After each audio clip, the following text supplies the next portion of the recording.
Hello students, आपके अपने YouTube channel पे आपका स्वागत है मैथ्स क्लासेस बाय पूनम में। तो उस दिन हमने 10th क्लास का ये किया था chapter 3 pair of linear equation, और ये जनरल इक्वेशन थी, ये कुछ कंडीशंस थी, आपने सबने याद भी कर ली होंगी। आज इसके ऊपर बेस्ड हम क्वेश्चंस करेंगे, ठीक है।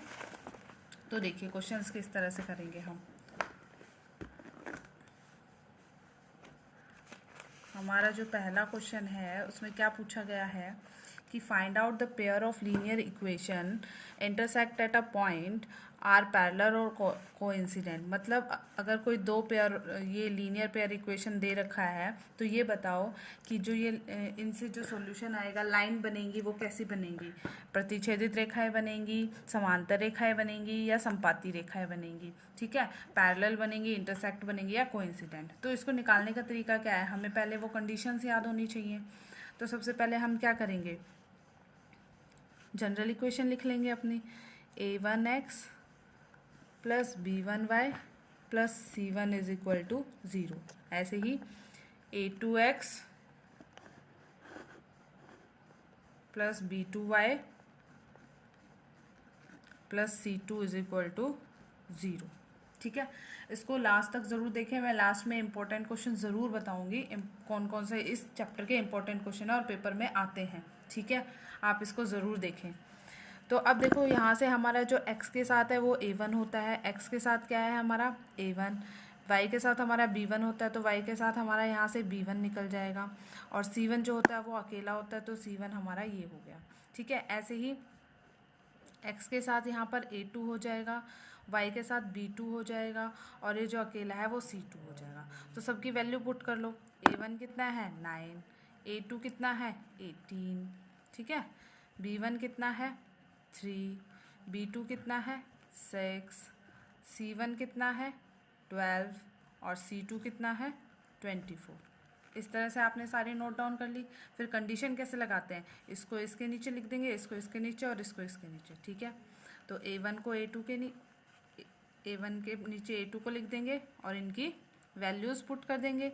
ऐसे ही b1 को b2 3/6 लिख देंगे, इसी तरह से c1/c2 लिख देंगे, और ये हमारा कितना हो जाएगा 12/24। और जो चीज़ें कट रही हैं वो हम काट लेंगे, जैसे कि 9 के टेबल में 18 आता है, 9 1 जा और 9 2 जा, तो आंसर कितना हो गया 1/2। ऐसे b1/b2 को भी सिंप्लीफाई कर लेंगे, 3 1 जा 3, 3 2 जा 6। ऐसे ही c1/c2 को कर लेंगे, 12 1 जा 12, 12 2 जा 24। यानी तीनों का जो आंसर आया हमारा वो कितना आ रहा है, a1/a2, b1/b2 और c1/c2। तीनों का आंसर हमारे पास क्या आ रहा है 1/2 आ रहा है, ठीक है। 1/2 आ रहा है तो तीनों इक्वल हो गए हमारे पास, a1/a2 is equal to b1/b2 is equal to c1/c2। अब आपको पता है जब तीनों ही इक्वल होती हैं तो हमारी कौन सी कंडीशन लग रही है, कोइंसिडेंट संपाती रेखाएं, यानी एक लाइन के ऊपर होगी, ठीक है। और कितने सारे सॉल्यूशन होंगे, बहुत सारे कॉमन पॉइंट आ जाएंगे। तो कैसी लाइन बनेंगी, कोइंसिडेंट लाइन बनेंगी, संपाती रेखाएं बनेंगी, ठीक है। और हल कितने होंगे, अनेक हल। वैसे हल पूछा नहीं गया है, इसमें सिर्फ लाइंस पूछी गई हैं। आपको अगर बताना है तो आप बता सकते हैं, नहीं पूछा गया तो आप इतना भी छोड़ सकते हैं। तो ये आपका इस तरह से क्वेश्चन आएगा। इसका ही सेकेंड पार्ट मैंने किया हुआ है, जिस बच्चे को देखना है वो एक बार यहाँ से समझ सकता है। तो ये हमारा सेकंड पार्ट है, इसमें a1x प्लस b1y c1 इसी तरह से लिख लेंगे, a1/a2 की वैल्यूज़ निकाल लेंगे, b1/b2 c1/c2। अब यहाँ देखो a1/a2 6/2 है, सारे अलग अलग हैं, ठीक है। तो a1/a2 किसके इक्वल नहीं है, b1/b2। पहले ही कट जाती हैं तो दो लाइनें आपस में काट जाती हैं, यानी हमारी कैसी रेखाएं बनी हैं, प्रतिच्छेदित रेखाएं। कितने सॉल्यूशन होंगे, 1 सॉल्यूशन, ठीक है। इस तरह से हमें अपना सेकंड क्वेश्चन करना है। तो please share and subscribe the channel. Thank you.